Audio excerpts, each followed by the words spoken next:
This is Jared with Stampede Blue. This is your Indianapolis Colts post-game wrap. The Colts lost today at home to the Pittsburgh Steelers. The final score was 20-17, and it really came down to the very last play of the game, second to last anyway. Antonio Brown caught a big ball, took it all the way down inside field goal range, and got beat in the kick. And at this point, it feels like watching the Colts is kind of like trying to hold a cat in a wet paper bag. You know, eventually the cat realizes it's wet and it's over. First half of the game, every week I'm saying the same thing. First 30 plays, as long as it's scripted, we're competitive. The Colts look pretty good on defense. They gave up 47 yards total to Antonio Brown on 3 catches on 7 targets. So we did pretty good against the best receiver in the NFL. And Jacoby Brissett battled back and forth between him and Ben Roethlisberger on who was going to play worse today. And that Colts just made a couple catastrophic mistakes. The first is turning the ball over inside your 10-yard line. When you throw an interception like that, you're just going to lose a football game.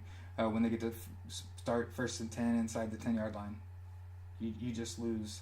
And then in the end, had a little mix-up in coverage right in the middle of the field, and the middle's been soft for a while now, but you kind of saw it in action today when it mattered. The Colts didn't have it.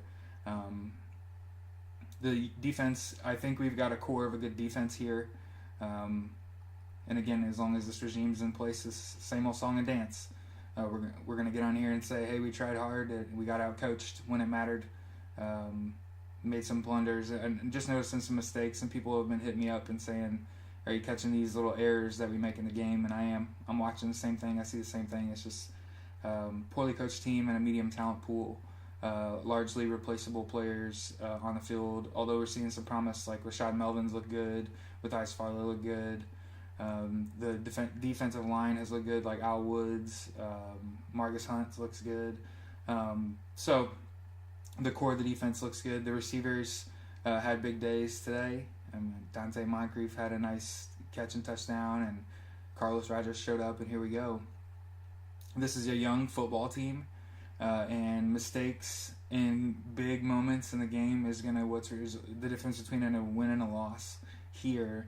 And nothing was on display more than, there's a reason they pay them all that money. It's because when the lights get real bright and there's not a lot of time left on the clock, guys like Antonio Brown beat you. And that's how the Colts lost today. The Colts are 3-7. They play the 6-3 Tennessee Titans next week at 1 o'clock. And again, this is Jared with Stampede Blue. This is your Indianapolis Colts post-game wrap.